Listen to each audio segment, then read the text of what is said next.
In this video, we are going to show you how to complete the client reimbursement request form for a medical transportation. There are 4 sections to complete in this form.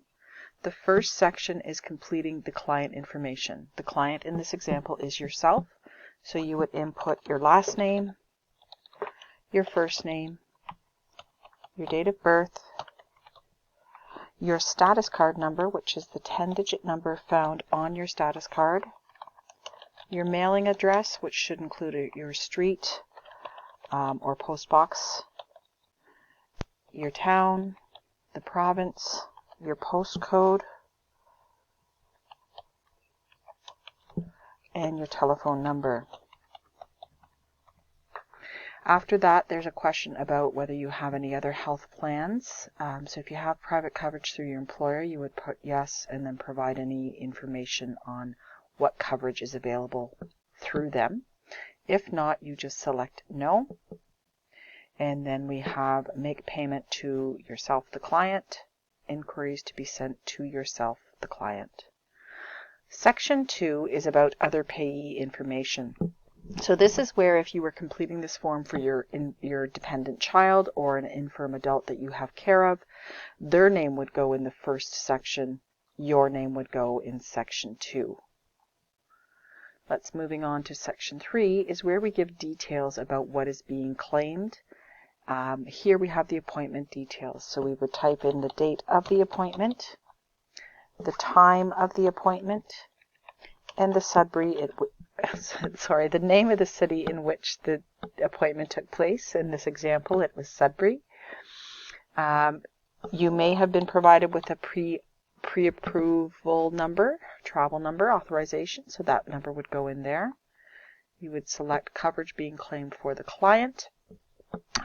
If you are a client and you require somebody to attend the appointment with you or drive you to the appointment because you are not able to, then you would select this and input the escort's name in the next box.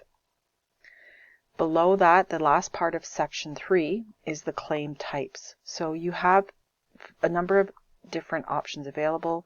If you have appointments over multiple days, you can claim for hotel accommodations. You can claim if you're staying in a private residence, such as friends or families. You have the ability to claim for meals. If you've taken any public transportation to get to the appointment, such as buses or airlines. If you are using your own vehicle, that would be in this section here. If you have to pay for parking, information would be put here. And then we also have in-city transportation, such as taxis, that you might take within the city. So let's input our information for our example, which was a round trip to Sudbury from Henvey Inlet and back in 1 day. So we have a meal allowance available, and we're going to say $15 that we spent on our lunch. In a previous activity, we had already calculated what the travel costs were, the cost per kilometer. So again, we just put in the date of the travel, and we type in that amount previously calculated. And then we can also claim for the parking that we had to pay at the hospital. So again, the date of the appointment and the cost for the parking lot. The parking lot, some of these, again, just note what's being asked of you if you're claiming any of these benefits, because some will require receipts to be input as well.